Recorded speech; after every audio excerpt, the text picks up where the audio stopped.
Interested in continuing education credits, I shared a link in the chat. And also, if you're interested in giving us feedback, please follow the link. And in addition, if I could get everybody in here to put their name and tribal nation and/or organizational affiliation in the chat, that would be great. We're trying to see and keep track of how wide our echoes are reaching. And as you can see in the upper left corner, we are being recorded. This will be available on our YouTube channel later on. And that's about it. Okay, great.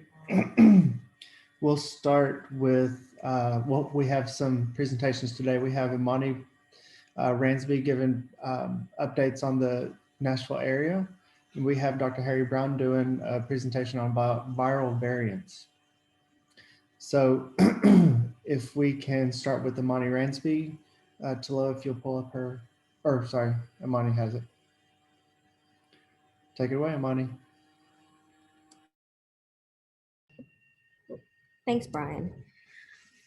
Hi, everyone, and happy Friday. As Brian mentioned, I'll be giving the usual update on the COVID-19 epidemiology in our USET region or Nashville service area, and just take a look at some of the data we've been including in our weekly USET aggregate surveillance reports. Just as a reminder, we do send these out weekly on Wednesdays to representatives of USET member tribal nations, as well as USET staff. And these reports specifically cover information on COVID-19 cases, as well as vaccination data as of several weeks ago now. So on the current slide, you will see the number of new positive test results, the cumulative total of positive test results, and a 7-day positivity rate or percent positivity for the past week of March 16th to the 23rd. And so for this current week, the number of positive COVID-19 tests at reporting facilities in the IHS Nashville area in the last week was 25, while the cumulative total of positive COVID-19 tests was 5,975, and the 7-day positivity rate at 2.3%. So in general, for the past several weeks, we have seen a notable decrease in these numbers. In particular, I'm happy to note that the percent positivity rate for this week was lower than what was reported on our last echo. We were at 5% during the week of March 2nd to 9th and saw a 3% drop in the rate. That brings us to 2.3% for this week. So we would really like to see this rate continuously decrease or remain below 3% going forward. And as a region, I really think the decreases in the percent show how well, again, we are doing with testing individuals for COVID-19.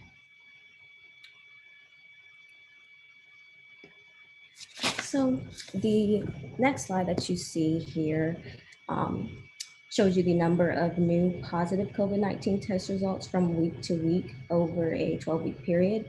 As mentioned on the previous slide, for this week of March 16th to the 23rd, the number of new positives in our USET region was 25.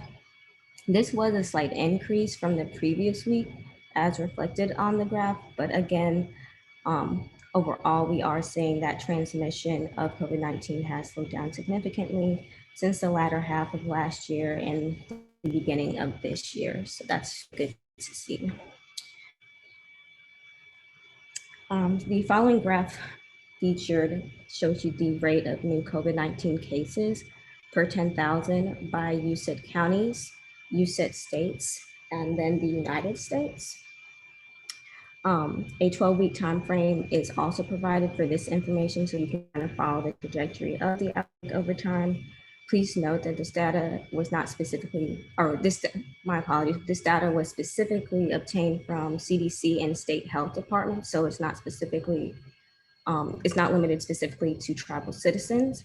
Although these numbers are not specific to our population, we have continued to find that using the areas surrounding tribal nations is a good indicator of what's happening in the USET region, specifically in regards to the amount of COVID-19 cases that are being seen locally and then at a state and national level. So for the current week of March 16th to the 23rd, the per purchased and referred care delivery area, or USET county rate, was recorded at 17.23 cases per 10,000, while the USET states rate was at 9.9 cases per 10,000. And then lastly, the United States rate at 11.85 cases per 10,000.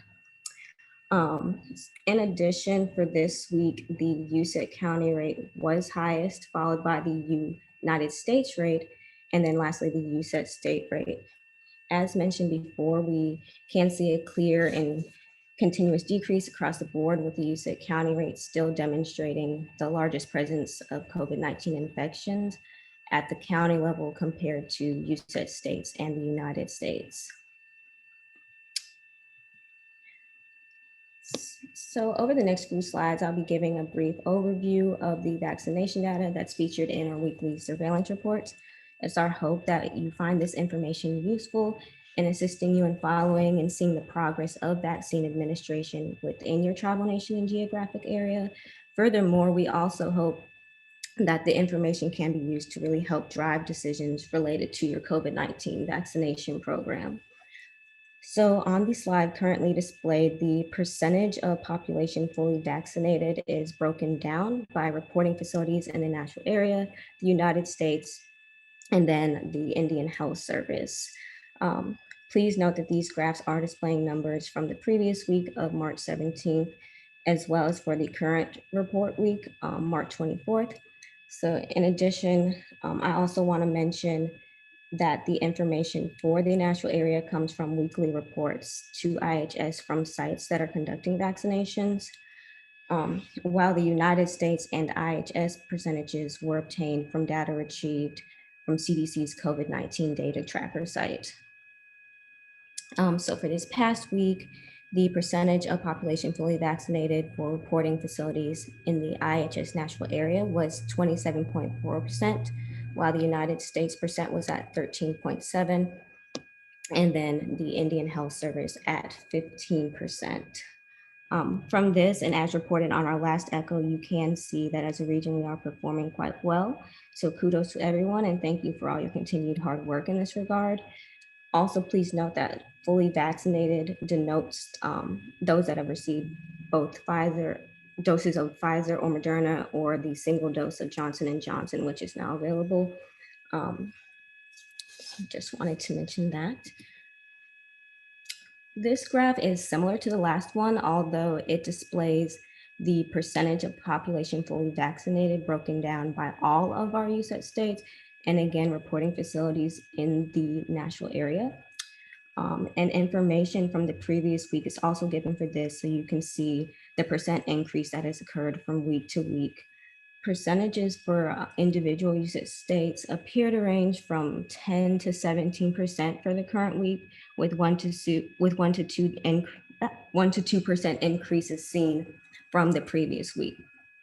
And again, I'd say that this graph really showcases the progress we have and are making as a region and area.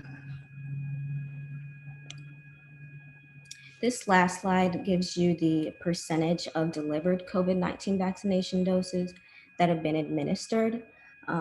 This information is specifically broken down by reporting facilities in the national area, the United States, the USET states combined, and lastly, individual USET states. So the percentage reported on this week's report for reporting facilities in the national area was 59%. This percentage is a little lower than the other data points you see featured, although I do believe it's still indicative of a good job being done in getting the vaccine that has been delivered to sites and then into people's arms.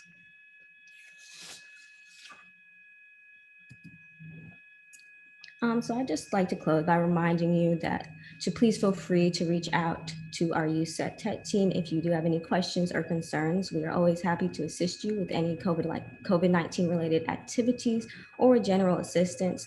And our email address is usetepi@usetinc.org if you do have any questions. So thank you, and thank you for your time. Thank you, Amani. Do we have any questions for Amani before we move on? Just a reminder to give feedback by complete the survey that's listed in the chat box. And if there's no questions, we can move on to Dr. Brown's presentation. Taloa, do you want to pull that up?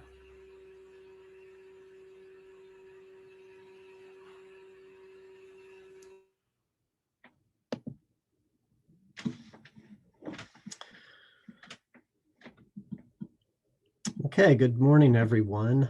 And thanks very much for the opportunity to talk to you again this morning. Sorry, I've turned off my video to try to increase my bandwidth here. We continue to have problems with our internet here in the mountains. What I'm going to be talking to you about today is viral variants. And this was a request on a recent echo session that we have this talk. I actually gave a talk on viral variants 2.5 months ago, something like that. But of course, there's more known now. So I have this is an updated version of that talk.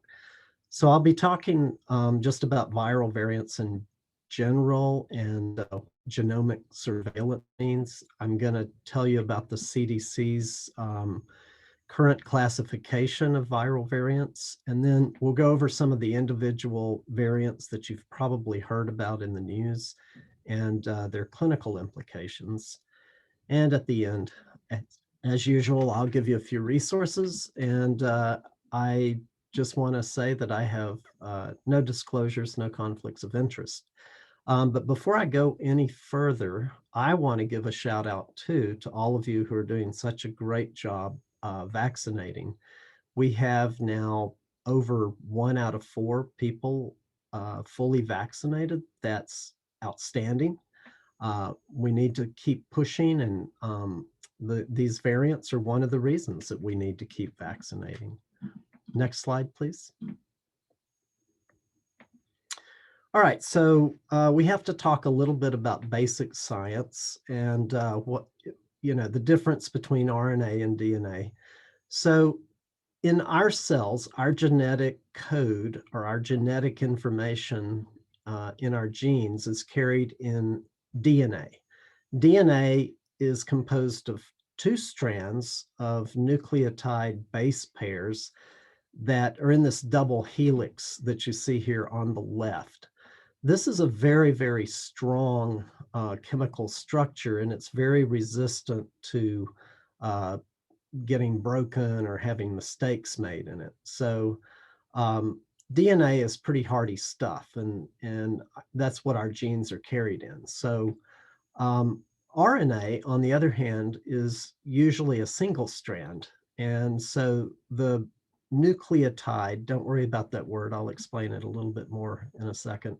The nucleotide are not paired, and so it's not as strong. So RNA is just inherently less stable than DNA. So what happens when how does a mutation occur? So these nucleotides, which are chemicals, and in RNA there are 4 of them. They're abbreviated A, G, C, and U. And just those 4 chemicals make up our genetic code. So each series of 3 nucleotides, in other words, something like GAC, codes for a single amino acid. In the case of GAC, it codes for something called aspartic acid, which is one of the amino acids that makes up proteins. On the other hand, if you change that by just 1 letter from GAC to GGC, then it codes for a different amino acid called glycine. So often, all it takes is a single change, a single mistake, as the viral RNA is replicating to cause a change that makes a different amino acid in the protein sequence. And I know that's all a lot of science stuff, but I'll talk a little more about it and hopefully it'll be more clear. Next slide, please. So you've all seen this before. This is a drawing of the SARS-CoV-2 virus that causes COVID-19. It's an RNA virus. Its genetic code is carried in a long strand of RNA that's inside the virus. There are about, in that RNA, there are about 30,000 of those letters, A, G, C, and U. And that's what makes up the genes in the virus. And the genes code for amino acids that are then strung together to make proteins.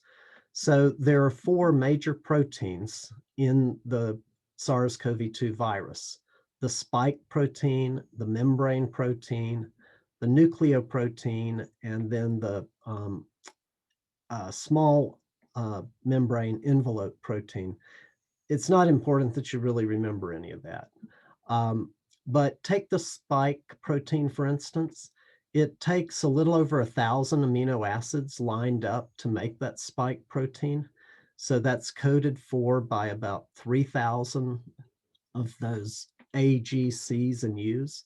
So if you change one of those A, G, C's, and U's, you'll get a change in one amino acid.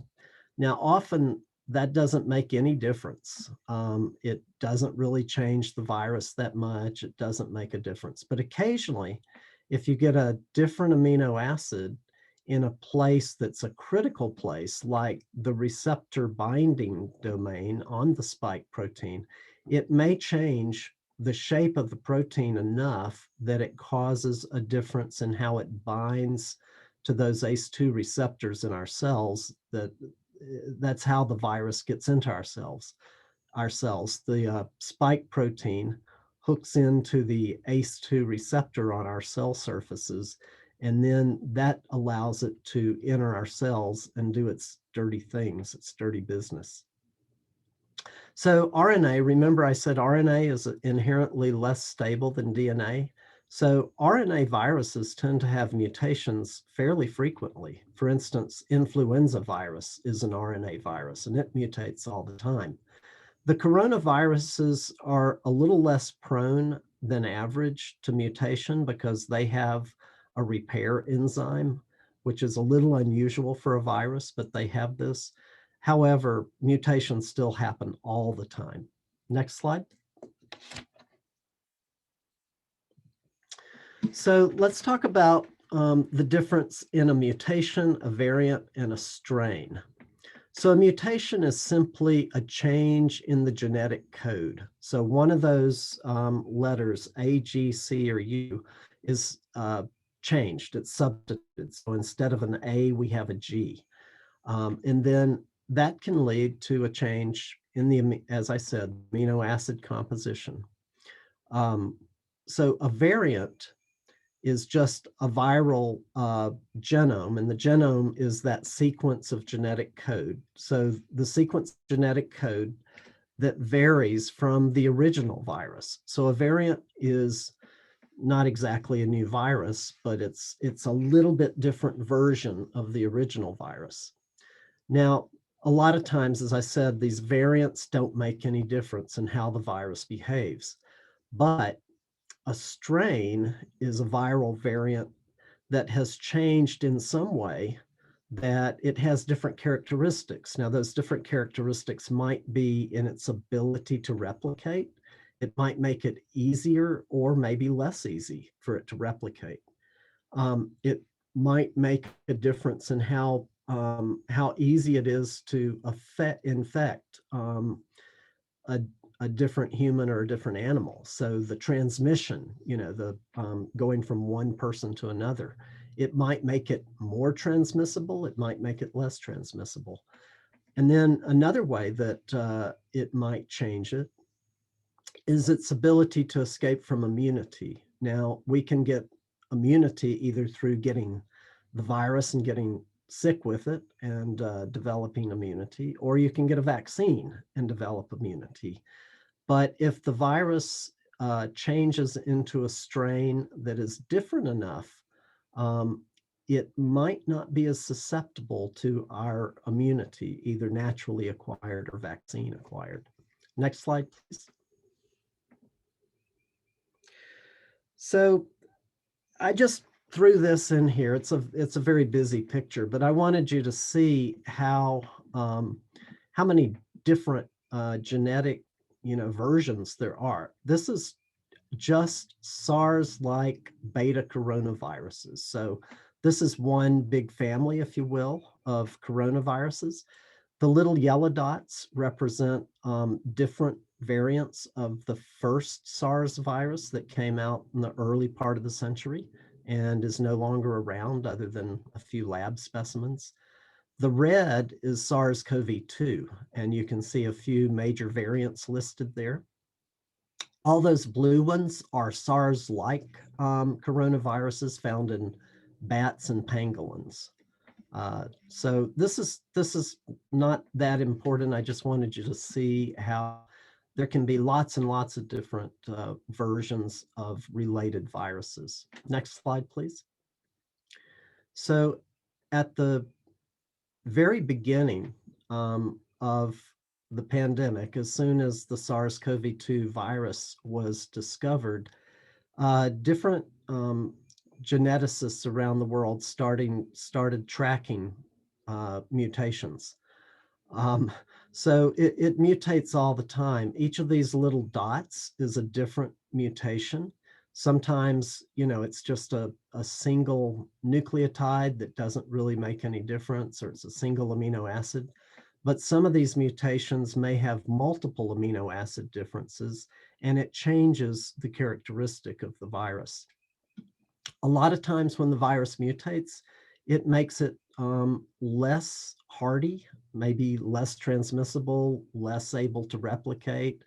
And so those versions of it tend to die out over time. But if it makes it more easy to transmit or more easy to replicate, then that tends to become the more prevalent strain of the virus. So genetic sequencing is a really valuable tool in many ways. And nowadays, they can do a genetic sequence rapidly with the tools that we have, the machines that we have. And in doing this, they have tracked many, many different versions of SARS-CoV-2. As I said, most of these don't make any difference, but a few do. Next slide, please. So what are the potential consequences of a viral mutation? Well, as I've already said, it may have the ability to spread more quickly in people. It's more transmissible. It might change how sick it makes you. So it might cause more severe disease, but it might also cause more milder disease when it mutates. But because a lot of our diagnostic tests are based on identifying a specific gene in the virus, if that gene changes very much, the test may not work anymore. So this is a potential problem that's really being watched out for. The other thing that might happen is it doesn't have as much susceptibility to some of the new drugs that we've developed, like monoclonal antibodies. And then possibly the most worrisome thing would be the ability to evade either natural or vaccine-induced immunity. So if you get COVID-19, most people develop good immunity to it that may last for months. But if a new variant or a new strain comes along that's very different, it might be able to evade your natural immunity and cause a new infection. So that's of real concern. Next slide, please. So just you'll see this in the news, these different variant names. And one of the things that makes it confusing is that right now there are two major different ways of naming the variants. One way is the so-called next strain nomenclature. Next strain is an organization, a lot of different geneticists who are doing viral sequencing get together and post new variants on this next strain website. And they generally name it according to the mutation. So those letters and numbers. So for instance, D614G, what does that mean? Well, D is the symbol for the amino acid aspartic acid. G is the symbol for the amino acid glycine. 614 is the position on the spike protein. So it's amino acid number 614. And in this particular mutation, aspartic acid changed to glycine. This was the first major strain difference that was noted. It came out in China, and it actually made the virus more transmissible. It made it stick to the ACE2 receptor a little better, and therefore made it easier to infect people. And this mutation pretty quickly took over from the very first original viral strain. Next slide, please. Oh, wait, could you go back just a second, Taloa? Thanks, sorry. I meant to say there's another way of naming called the Pango classification, and that uses a letter followed by numbers. And this indicates the branch of, family that the virus is on. So B.1.1.7 is just a way of localizing it on that big diagram that I showed you earlier. And B.1.351 would be a different strain along a different family. So next slide, please. So genomic surveillance is a relatively new field, genomic epidemiology. So, the genome of these viruses is sequenced, they identify it, is it the same as the last one, or is this a different one, one that's mutated? The CDC has recently really increased their genetic sequencing. Early on, they were only doing a couple hundred a week. Now they're sequencing over 10,000 a week. There are a couple of systems that they use to do this. I'm not going to go into it. It's not all that important. If you want to read more about it, the CDC website has a really good explanation of variants and these different systems that they use. I'll just say that the SPHERES consortium is a consortium of more than 160 different labs around the country that all report to this central database. So next slide, please. So the CDC has now developed variant classifications. I think this actually comes from the World Health Organization, but the CDC has adopted it. So there are three classes. There's a variant of interest, and that's a variant that has specific genetic markers that may indicate that this could cause a problem. This particular virus may be more problematic. A variant of concern is one that they have definite evidence that there's some clinical significance. So a variant of concern is, it's a little more scary than the variant of interest. And then the highest category is a variant of high consequence. And that's one that has clear evidence that either our prevention measures or our medical countermeasures like drugs and vaccines have significantly reduced effectiveness. Fortunately, so far, there are no variants of high consequence. We only have some variants of interest and variants of concern, and I'll talk a little more about those. Next slide, please. So right now, the CDC is listing three variants of interest, B.1.526 and B.1.525. These both first appeared in New York City back in the winter. And then the P2 variant in Brazil that was identified all the way back in April. Now, all of these have potential for reduced effectiveness of some monoclonal antibodies or reduced effectiveness of neutralizing immunity, either from natural infection or from vaccination. But right now, they're just saying, well, they have the potential for it, but they haven't really shown that they actually do that. So those are variants of interest. On the next slide, we'll talk about, next slide, please. So variants of concern. Right now, there are 5 listed on the CDC website. Right now, the CDC is sequencing over 10,000 samples a week to look for how many of these variants are around. But that's still well under 5% of samples. There's no state in the country that sequences 5%.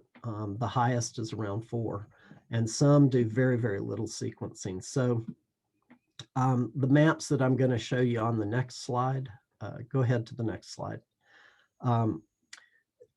This is maybe a little misleading because, as I said, not all the states sequence the same number of samples. So it's an imperfect system, but it's the best we've got. So this first variant of concern, B117, first appeared in the United Kingdom in the fall of 2020, and they first identified it here in late December. The problem with this variant is that it's been shown to be about 50% more transmissible. So that's pretty significant. There may also be an increase in the severity of disease that it causes. That's less clear and a little bit controversial. There have been some studies that indicated that it may make people sicker and more likely to end up in the ICU or die from it, but that's a little controversial. Fortunately, it seems to have minimal impact on either monoclonal antibody treatment or our natural or vaccine-acquired immunity. So the vaccines work just fine against it. And if you got sick with the original COVID-19, you're probably going to be immune to this one too. Next, and you can see there the states, the darker colors indicate more. And this one is one that is the most common new variant. So the other one is the so-called South African variant, B1.351. It was first detected in South Africa in early October and first here in the US towards the end of January. Just like B117 has about a 50% greater transmissibility, but it also has some impact on monoclonal antibodies and natural or vaccine-acquired immunity. However, the current vaccines that we have are still pretty protective against this one, so that's good. Next slide, please. The third variant of concern is the one from Brazil, also known as P1. There haven't been as many cases yet in the US, but it may spread. They first detected it in some travelers from Brazil who went to Japan in January. And it's now, it was by the end of January, it was detected here in the US. It also has some impact on monoclonal antibodies and natural and vaccine-acquired immunity. But again, it looks like our current vaccines are still protective against this one. So next slide, there are 2 more variants that are the ones from California that you've probably heard about in the news, B1.427 and B1.429. These have about a 20% increased transmissibility. They have significant impact on some of the monoclonal antibodies. Bamlanivimab that you may be familiar with apparently does not work against these 2 variants, so that's a problem. It also has some impact on natural and vaccine-induced immunity, but again, at this time, it's thought that our current vaccines are still going to be protective against these. Next slide, please. So just kind of to summarize some key points. Genetic variation happens all the time. Most of these variants are not significant. They don't really cause a problem, but occasionally there will be a variant that either has increased transmissibility, increased disease severity, could lead to false negative tests, or could lead to failure of immunity, either from natural immunity or vaccine immunity. But so far, none of the variants have caused complete vaccine failure. And the reason for that is even though, you know, a monoclonal antibody might not work, vaccines give you a polyclonal antibody response. In other words, you make lots of antibodies and several different types of antibodies with vaccine. So if one antibody doesn't work, another one probably will. And that's a good thing. And hopefully will continue to be the case. Next slide, please. So just a few resources that you might be interested in. The CDC website has a really, really good section on variants. And if you're really interested in this topic, that would be a good place to learn more and also to track the variants that we have in the US right now. There's a really good article from JAMA there. It's a short, like 2 or 3 page article that gives very good information. The Next Strain organization that I talked about, their website is just nextstrain.org. It's really, really fascinating if you're a nerd like me. Our USET website and the IHS website are both good sources of general information on COVID-19. So that's all I have, except that I'd like to say how important it is that we continue to push forward with vaccine. The more people who get vaccinated, the less the virus has an opportunity to replicate, and therefore the less opportunity to mutate and maybe, you know, come up with a bad variant.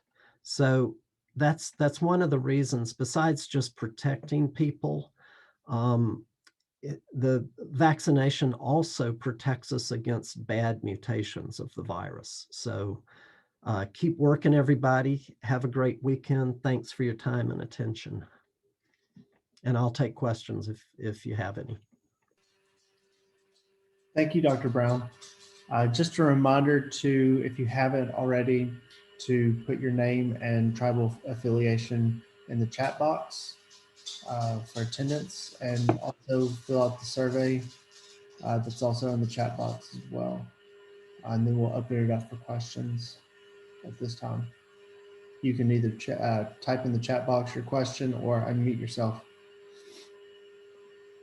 I would also like to take just this opportunity to hear, in addition to questions for Dr. Brown, which are always welcome, just hear how the vaccination efforts are going locally. What are you seeing on the ground? Are things still going well? Are you seeing more hesitancy, that sort of thing?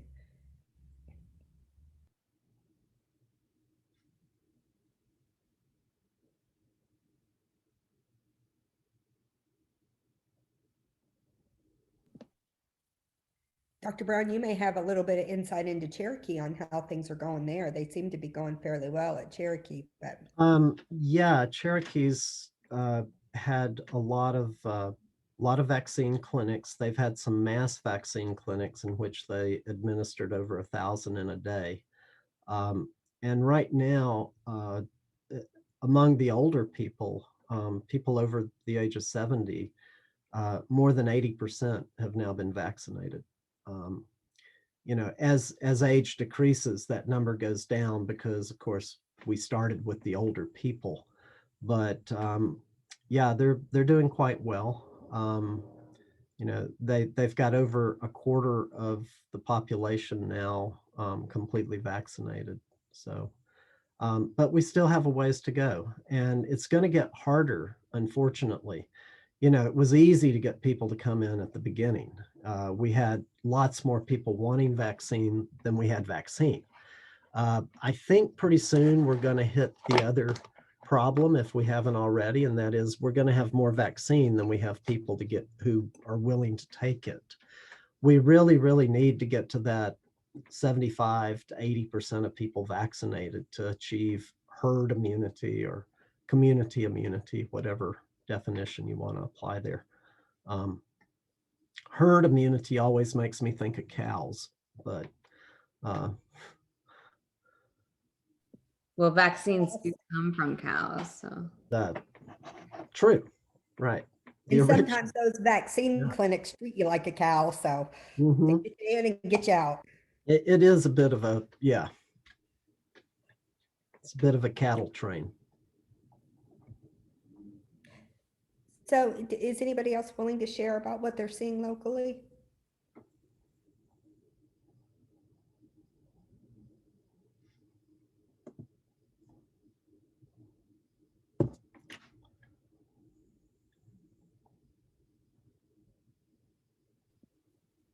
Are we? I know the Aquina Wampanoag have done a really good job too. I see Ryan Melanson's on. I don't know if Ryan wants to talk. It's okay if you don't. I won't pick on you, Ryan, but I know they've done a really good job. Brian, if we have about, I don't know, 15 minutes left or so, if you want to do that case study, we could. Is Sure. anybody interested? Yeah, we can go ahead and do that. Okay. Taloa, if you would pull up the case study, I'll talk about it. I thought it might be interesting and informative to just do a case study. Here, let me turn off my video to make sure my internet holds up here. This was actually one of the this happened last May. So this is a case from last May where a 63-year-old woman came into the emergency department at the Cherokee Indian Hospital with an 8-day history of chills, just feeling bad, nausea, not feeling. She'd lost her appetite, and some fatigue. Uh, she didn't have a travel history. She'd been staying home. She'd pretty much been staying away from other people other than some family members. So she didn't have any known exposure to COVID. But, you know, she got sick and decided she better get a COVID test. So she had a PCR test done 2 days after the onset of symptoms. Now, unfortunately, the test result was not back when she showed up at the emergency department. Upon questioning, she also said that she had a runny nose, a non-productive cough, and she had noticed that she got short of breath if she exerted herself. Now, she did have a past medical history besides having low thyroid and vitamin B12 and vitamin D deficiency. She had had stage 3 ovarian cancer that had been diagnosed 7 years before. She had had surgery for that and been treated with chemotherapy and everything. And then just a month before she got sick here, she had had a bout of a small bowel obstruction. Didn't require surgery, but she was in the hospital for a few days at the tertiary care center in Asheville. She has some allergies to some non-steroidals and a couple of antibiotics, clindamycin and vancomycin. Next slide. She was on a few medicines, medicine for blood pressure, vitamin D, vitamin B12, thyroid hormone, omeprazole for GE reflux. And then this drug that you know, I was not familiar with, rucaparib. She was on that twice a day. And this is a chemotherapy agent for ovarian cancer. I'll talk a little bit more about that in a minute. Next slide. She is a retired nurse, married for many years, doesn't smoke, drink, or do drugs. Her family history is positive for hypertension, diabetes, and lupus. In taking more history, she did note that she'd been having some diarrhea and multiple joint aches, but she had not lost her sense of smell or taste. Next slide. On physical exam, even though she had not noted a fever at home, she was found to have a fever of 101.9, but her other vital signs looked pretty good. Her O2 sat was good. Her BMI was 37. And the only thing on physical exam was she had some crackles in her right lung, which that usually indicates pneumonia. Next slide. She had extensive lab work done. Some of the things that were abnormal, she was slightly anemic with a high MCV. That's common with vitamin B12 deficiency. She had a very low white blood cell count, 2,470. Normal is over 4,000. And her lymphocyte count was very low. She had an absolute lymphocyte count of only 250. Normal would be over 1,500. Her platelets were low at 88,000. Her BUN and creatinine, which is an indication of kidney function, were elevated, but they had been elevated for some time, and these weren't any worse than usual. Potassium was slightly low. One of her liver enzymes was slightly elevated. The AST was 77, but the other liver enzyme, ALT, was normal. She had a rapid strep test, a rapid influenza, and also an Abbott ID Now, which is a rapid COVID test. All of those were negative. Her chest x-ray showed a small area of pneumonia in the left lower lobe, or I'm sorry, the right lower lobe, that went along with the physical exam. Next slide. So she was admitted and started on 2 antibiotics for community-acquired pneumonia. I actually admitted her. I talked to her oncologist who felt like it was okay that she stay at Cherokee. The patient really, really did not want to go out to a different hospital. She wanted to stay at Cherokee. But we decided to stop that chemotherapy drug, the rucaparib, and I'll talk a little bit more about that. So on the day after admission, she had a fever to 102.4. She didn't feel any better. The PCR test that she had done 2 days after onset of symptoms came back negative. The next day, she felt even worse. Her fever went up to 102.8. She was nauseated and vomiting. She couldn't take food or fluids very well, and she agreed to be transferred to the tertiary care center. Next slide. So I want to pause here to talk about this medication that she was on. The trade name for it is Rebraca. It's not a real common drug because it's only indicated for advanced ovarian or advanced prostate cancer. It's in the class of drugs called a PARP inhibitor. That's not important you remember what that is. Has a lot of side effects.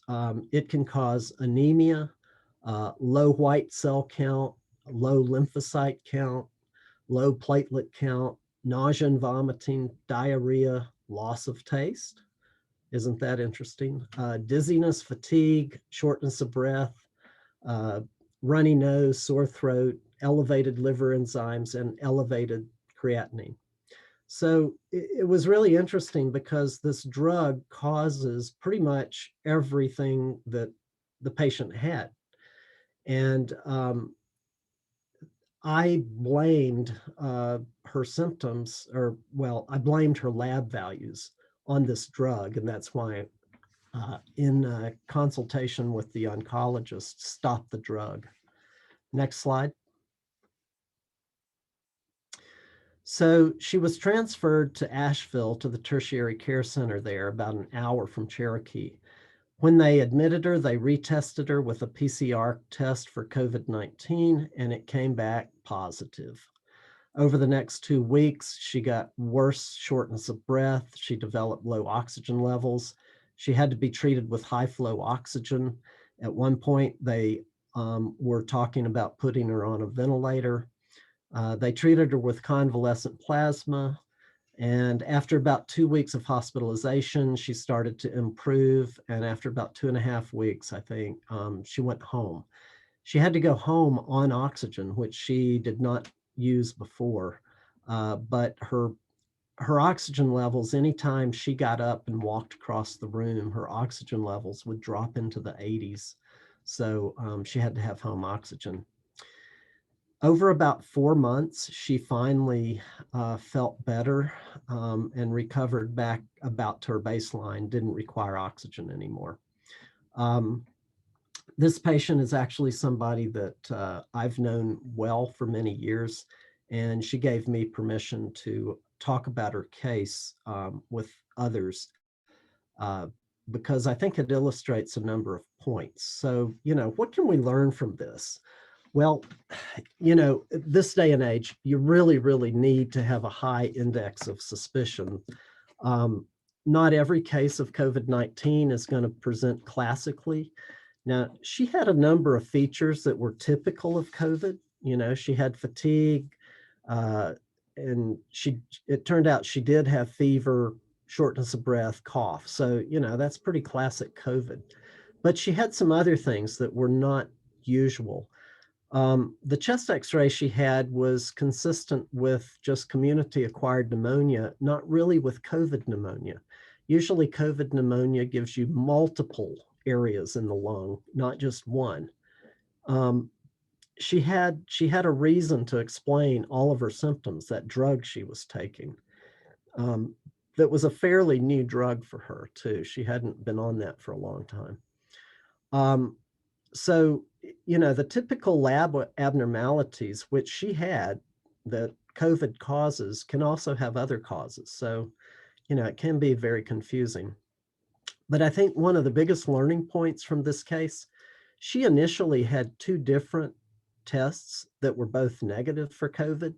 And then the third time she was tested, it turned out to be positive. And the first PCR test that she had that turned out to be negative was actually done very early in the course of the illness, when you would expect it to, if it was going to be positive, it was going to be positive 2 days after she started having symptoms. But for whatever reason, that was a false negative test. Now, PCR tests can be false negative either because the sample wasn't, good enough, or because something happened to it somewhere between taking the sample and it getting to the lab and being put into the PCR machine.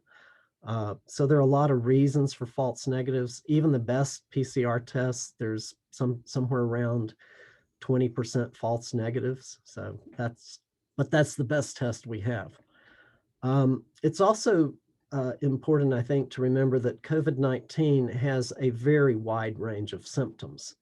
And sometimes people present with predominantly nausea, vomiting, and diarrhea. That can sometimes be the biggest presenting complaint. Another really important lesson is, if you even suspect COVID-19, treat them as if they have it and isolate them. Because we didn't have a high enough index of suspicion, we allowed family to come in and see her. A number of nurses were exposed. People didn't always wear the proper PPE. The good news is we don't know of any cases that came from her case. She, as far as we know, did not spread it to anybody else. Maybe because she had a very low number of viruses in her nose and, her respiratory tract. I don't know. But for whatever reason, we didn't have any more cases, but I think we were just lucky. Some of you, that's the last slide I think I have. So if you want to go ahead and get out of this presentation, does anybody else have something jump out to you from this case? What else can we learn from this case?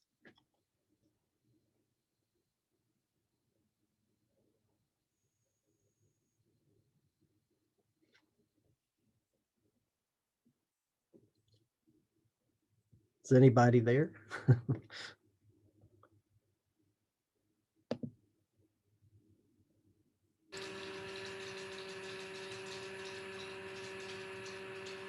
Can you hear me okay? Yes, you can either type in the chat box your feedback or your comments or questions about this case, or unmute yourself.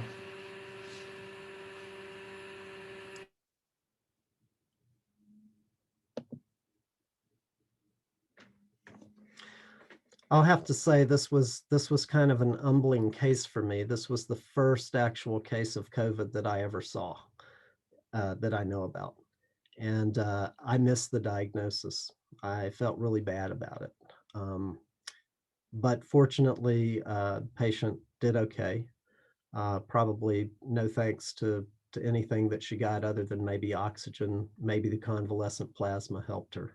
It's hard to say, but it was a very good. You don't want to be a good learning case for your doctor, but sometimes that happens.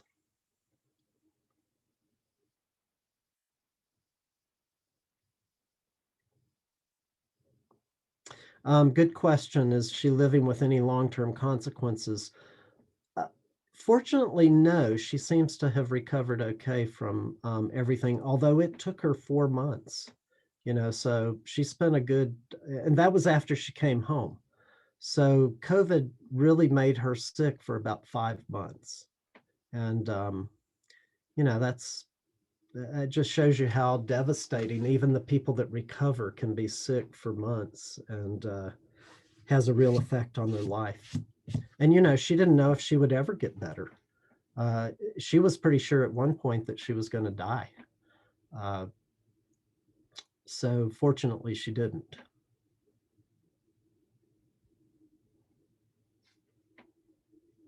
Any other questions or comments? Well, thanks very much for your attention today. Thank you all for attending today's echo session. If you have any more comments or questions, feel free to type them in the chat or unmute yourself. Just a reminder to fill out the survey that's located in the chat. It'll give us some ideas about what you're looking to see in the future COVID clinics. I don't have anything else. So if anybody has anything, speak now. Okay. Have a great weekend. Thank you all. Happy Friday, everybody. Happy Friday.